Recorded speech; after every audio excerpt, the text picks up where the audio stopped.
नमस्कार। नमस्कार। आज हम एक बहुत चर्चित मुद्दे पर बात करने वाले हैं। उत्तर प्रदेश की 69,000 सहायक शिक्षक भर्ती। हाँ, ये मामला तो काफी समय से चल रहा है। बिल्कुल। और इसमें जो आरक्षण का पेच फंसा है उस पर हम आज विस्तार से बात करेंगे। खासतौर पर वो 19,000 सीटों वाला विवाद है ना, जो सुप्रीम कोर्ट तक पहुंच गया है। हाँ, वही। और हमारी ये जो पूरी चर्चा है ये कुछ मीडिया रिपोर्ट्स और लेखों पर आधारित है, जिनमें इसी 69,000 शिक्षक भर्ती आरक्षण विवाद को कवर किया गया है। तो हमारा मकसद आज ये समझना है कि भाई अभी क्या स्थिति है, सुप्रीम कोर्ट में क्या चल रहा है, और सबसे जरूरी वो जो हजारों उम्मीदवार हैं उनकी चिंताएं क्या हैं। हाँ, उनका भविष्य जुड़ा है इससे। बिल्कुल। तो चलिए इस मामले की तह तक चलते हैं। ठीक है। और एक बात जो थोड़ी चौंकाने वाली है, पिछले करीब 1 साल में कहते हैं 23 बार सुनवाई की तारीखें लगी। 23 बार? अच्छा। हाँ, लेकिन मामला आगे नहीं बढ़ा। और आरोप ये है उम्मीदवारों का कि सरकार की तरफ से कोर्ट में कोई वकील ही पेश नहीं हुआ। ये पहलू तो वाकई गौर करने वाला है। इसी पर बात करते हैं। तो शुरू करते हैं एकदम बेसिक से। मामला है क्या आखिर? ये देखिए, उत्तर प्रदेश सरकार ने राज्य के जो सरकारी प्राइमरी और अपर प्राइमरी स्कूल हैं, जी, परिषदीय विद्यालय जिन्हें कहते हैं, हाँ बिल्कुल, उनके लिए 69,000 सहायक अध्यापकों की भर्ती निकाली थी। प्रक्रिया शुरू हुई, आगे भी बढ़ी, लेकिन फिर करीब 19,000 सीटों पर जो आरक्षण लागू किया गया, उसके तरीके पर विवाद खड़ा हो गया। अच्छा, तो विवाद आरक्षण लागू करने के तरीके पर है। जी, इसकी जड़ें इसी से जुड़ी हैं कि आरक्षण की गणना कैसी हुई, उसे लागू कैसे किया गया। आरक्षित वर्ग के कुछ उम्मीदवारों ने इस पर आपत्ति जताई। उनका क्या कहना था?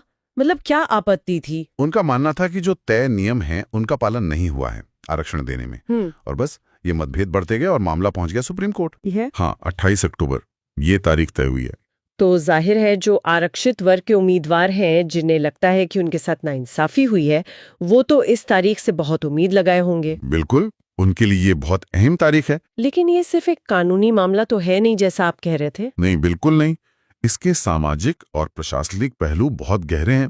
आप सोचिए, 69,000 शिक्षक, ये बहुत बड़ा नंबर है। हाँ, बहुत बड़ा। जब इतनी बड़ी भर्ती प्रक्रिया सालों साल खिंचती है और उसका एक बड़ा हिस्सा कानूनी लड़ाई में उलझ जाता है, तो असर कई लेवल पर होता है। जैसे? पहला तो सीधा असर उन हजारों उम्मीदवारों पर जो परीक्षा पास करके बैठे, नियुक्ति का इंतजार कर रहे हैं। उनकी तो जिंदगी ही रुकी हुई है एक तरह से। बिल्कुल।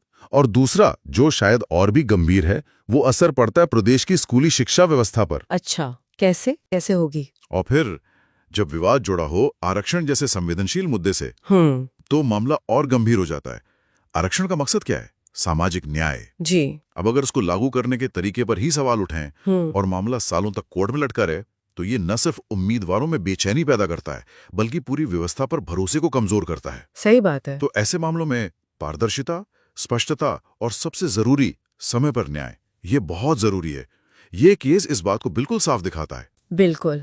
अच्छा, अब उस पहलू पर आते हैं जो आपने शुरू में कहा, जिसने मामले को और उलझा दिया है, ये बार बार सुनवाई का टलना। हाँ, वो 23 तारीख वाली बात। हाँ, हमारे स्रोत यही बताते हैं, जिनमें उम्मीदवारों के बयान भी शामिल है, कि पिछले करीब 1 साल में 23 बार तारीखें पड़े। लेकिन आरोप ये है कि मामला आगे इसलिए नहीं बढ़ा क्योंकि प्रदेश सरकार की तरफ से कोई वकील सुप्रीम कोर्ट में आया ही नहीं। ये तो बहुत गंभीर आरोप है। 23 तारीखें, मतलब ये संख्या ही अपने आप में चौंकाती है। हाँ। देखिए, कोर्ट की प्रक्रिया में स्थगन होते हैं, ये सामान्य बात है, कई बार होते हैं जी। पर अगर किसी एक पक्ष की गैर मौजूदगी की वजह से वो भी बार बार सुनवाई टल रही हो, जैसा कि यहाँ आरोप है, तो ये कई सवाल खड़े करता है। क्या सवाल? क्या वजह हो सकती है? क्या कोई प्रशासनिक इच्छा शक्ति की कमी है, या कोई कोऑर्डिनेशन की दिक्कत है, या कुछ और ही बात है? ये सवाल उठते हैं। और इस बारे में उम्मीदवारों के प्रतिनिधियों का क्या कहना है? हाँ, वो सुनना भी जरूरी है। जानकारी के मुताबिक एक संगठन है, पिछड़ा दलित संयुक्त मोर्चा, जो प्रभावित उम्मीदवारों की आवाज उठा रहा है। जी। उसके प्रदेश महासचिव हैं पुष्पेंद्र सिंह जेलर। उनका कहना है कि अगर सरकार चाहे तो ये मामला एक ही सुनवाई में निपट सकता है। एक ही सुनवाई में? जैसा स्रोतों में बताया गया है। हाँ, ये जरूरी है। सरकार का इस पर आधिकारिक रुख क्या है, या इन आरोपों पर उनका क्या जवाब है, ये हमारे पास जो जानकारी है उसमें नहीं है। ठीक है। लेकिन ये जो उम्मीदवारों की सोच है, ये उनकी बढ़ती हुई हताशा और गुस्से को जरूर दिखाती है। और इसी बात की पुष्टि इसी मोर्चे की महिला सभा के प्रदेश प्रवक्ता है पूनम यादव, उन्होंने भी की है, ऐसा बताया गया है। अच्छा। उन्होंने भी यही दोहराया है कि हाँ, पिछले 1 साल में 23 तारीखें लगीं, पर सरकारी वकील नहीं आए, इसलिए सुनवाई नहीं हो पाई। तो ये बात इसलिए भी ध्यान देने वाली है क्योंकि ये कोई एक आध बार की बात नहीं बताई जा रही। हाँ, एक पैटर्न जैसा लग रहा है उनके आरोपों के हिसाब से, तो लगातार गैर हाजिरी का आरोप। जी। देखिए, किसी भी कानूनी प्रक्रिया में, खासकर कोर्ट में, दोनों पक्षों का होने जरूरी है, तभी तो अदालत सारी दलीलें सुनकर कोई फैसला दे सकती है। बिल्कुल। अब अगर एक अहम पक्ष, और वो भी राज्य सरकार, बार बार नहीं आएगा, हाँ, बाधित होती है। इससे सिर्फ न्याय मिलने में देरी नहीं होती, अदालत का वक्त भी खराब होता है। और सोचिए, उन हजारों उम्मीदवारों के लिए ये कितना निराशाजनक होगा, जो सालों से इंतजार कर रहे हैं। उनकी नौकरी, उनका भविष्य, सब दांव पर लगा है। और शायद इसी निराशा की वजह से अब उन्होंने एक तरह की चेतावनी दी है। हाँ बिल्कुल, जानकारी यही है कि अब प्रभावित उम्मीदवारों ने एक अल्टीमेटम जैसा दिया है। क्या कहा है उन्होंने? उन्होंने कहा है कि अगर ये जो अगली सुनवाई है 28 अक्टूबर को, उसमें भी प्रदेश सरकार सुप्रीम कोर्ट में अपना पक्ष रखने नहीं आती है तो फिर वो मजबूर हो जाएंगे और लखनऊ में, मतलब राज्य मुख्यालय पर, धरना प्रदर्शन शुरू करेंगे। ओहो, मतलब अब मामला सड़क पर आने की नौबत आ गई है, ऐसा लग रहा है। और अगर हम इस स्थिति को थोड़ा बड़े नजरिए से देखें तो ये सिर्फ नौकरी या आरक्षण का मामला नहीं रह जाता। अच्छा, और क्या है इसमें? जब किसी भर्ती प्रक्रिया में गड़बड़ी के आरोप लगते हैं, मामला सालों कोर्ट में खिंचता है और फिर सरकार पर ही जानबूझकर देरी करने के आरोप लगने लगे, तो ये पूरी शासन व्यवस्था पर, उसकी विश्वसनीयता पर सवाल खड़े करता है। ये तो है। ये दिखाता है कि कहीं ना कहीं सिस्टम में कोई कमी है, या संवाद नहीं है, या फिर जवाबदेही की कमी है। सही कहा। आप सोचिए, वो युवा जो सालों मेहनत करके कोई परीक्षा पास करते हैं जी, उन्हें अपनी नियुक्ति के लिए सड़कों पर क्यों उतरना पड़े, प्रदर्शन क्यों करना पड़े? हाँ, ये सवाल तो बिल्कुल जायज है। ये स्थिति सरकारी भर्ती प्रक्रियाओं की पारदर्शिता पर, उनकी इफेक्टिवनेस पर गंभीर सवाल लगाती है। क्या प्रक्रियाएं बहुत जटिल हैं, बहुत धीमी हैं? क्या तालमेल की कमी है? या फिर जैसा उम्मीदवार आरोप लगा रहे हैं, क्या इसमें कहीं ना कहीं राजनीतिक इच्छा शक्ति की कमी भी है? इन सवालों के जवाब मिलने चाहिए। जरूर मिलने चाहिए। और ऐसी स्थितियां जहां न्याय और नियुक्ति के लिए इतना लंबा इंतजार और इतनी अनिश्चितता हो, ये आम आदमी का व्यवस्था पर भरोसा कमजोर करती हैं। हाँ, बिल्कुल। खासकर तब जब मामला जुड़ा हो शिक्षा और रोजगार जैसे बुनियादी अधिकारों से। ये सिर्फ 19,000 सीटों का सवाल नहीं है। सही। ये उन लाखों परिवारों से जुड़ा है जिनके बच्चे इन स्कूलों में पढ़ते हैं या पढ़ेंगे, और उन हजारों युवाओं के भविष्य से जुड़ा है जो टीचर बनना चाहते हैं। अच्छा, एक सवाल मेरे मन में आ रहा है, क्या हमारे पास इस बात की कोई थोड़ी और जानकारी है कि ये जो 19,000 सीटों का विवाद है, इसमें आरक्षण की किस खास गड़बड़ी का आरोप लगाया जा रहा है? मतलब क्या ये ओवरलैपिंग का मसला है या कोटा तय करने का? देखिए, स्रोतों में बहुत ज्यादा तकनीकी डिटेल तो नहीं दी गई है इस पर, लेकिन आमतौर पर ऐसे विवाद किस चीज से जुड़े होते हैं? किस चीज से?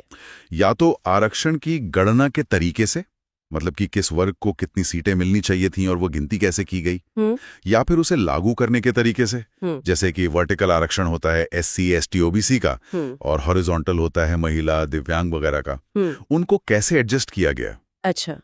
अक्सर विवाद इस बात पर भी होता है कि जो आरक्षित वर्ग के मेरिट वाले उम्मीदवार थे, क्या उन्हें अनारक्षित यानी जनरल सीटों पर जगह दी गई या नहीं, जैसा कि नियम है। ओके। अब इस खास मामले में एकदम सटीक कानूनी बिंदु क्या है, ये तो शायद सुप्रीम कोर्ट के रिकॉर्ड देखने से या सरकार के स्पष्टीकरण से ही पता चलेगा। वो फिलहाल जो जानकारी उपलब्ध है उसमें पूरी तरह साफ नहीं है। लेकिन मूल बात यही है कि आरक्षित वर्ग के उम्मीदवारों का एक समूह है जो मानता है कि उन्हें नियमों के हिसाब से जितनी सीटें मिलनी चाहिए थी उतनी नहीं मिली। ठीक है, तो मतलब स्थिति काफी उलझी हुई है। तो अब तक जो हमने समझा, अगर उसे समेटें तो? हाँ, एक सार निकालें तो उत्तर प्रदेश में 69,000 सहायक शिक्षकों की भर्ती, जी, उसमें से करीब 19,000 सीटों पर आरक्षण को लेकर विवाद। बिल्कुल। मामला गया सुप्रीम कोर्ट। हाँ। पिछले 1 साल में सुनवाई के लिए 23 तारीखें लगीं, पर उम्मीदवारों का आरोप है कि सरकारी वकील पेश नहीं हुए, इसलिए सुनवाई आगे नहीं बढ़ी। ये मुख्य आरोप है। अगली और शायद बहुत महत्वपूर्ण सुनवाई 28 अक्टूबर को है, जी, जिस पर सबकी नजर है। और उम्मीदवारों ने चेतावनी दी है कि अगर इस बार भी सुनवाई नहीं हुई तो वो लखनऊ में धरना देंगे। हाँ, ये है पूरी स्थिति का निचोड़ अभी तक का। तो ये थी 69,000 शिक्षक भर्ती मामले की कहानी, खासकर आरक्षण से जुड़े उस पहलू की जो कानूनी और प्रशासनिक दांवपेच में बुरी तरह फंसा हुआ लगता है।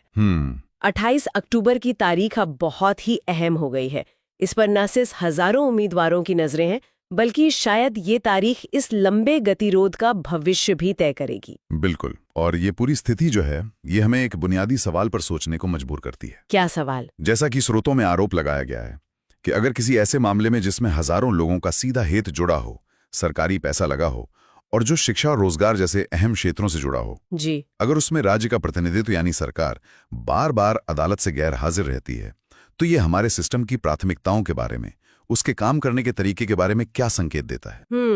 ये सोचने वाली बात है। क्या ये किसी बड़ी प्रणालीगत समस्या की तरफ इशारा है? इस पर विचार करना बहुत जरूरी है कि भविष्य में ऐसी स्थितियों से कैसे बचा जाए, पूरी प्रक्रिया को और ज्यादा पारदर्शी, प्रभावी और जवाबदेह कैसे बनाया जाए, ताकि न्याय समय पर मिल सके। हाँ, ताकि न्याय समय पर मिले और लोगों का व्यवस्था पर भरोसा बना रहे। ये सबसे जरूरी है।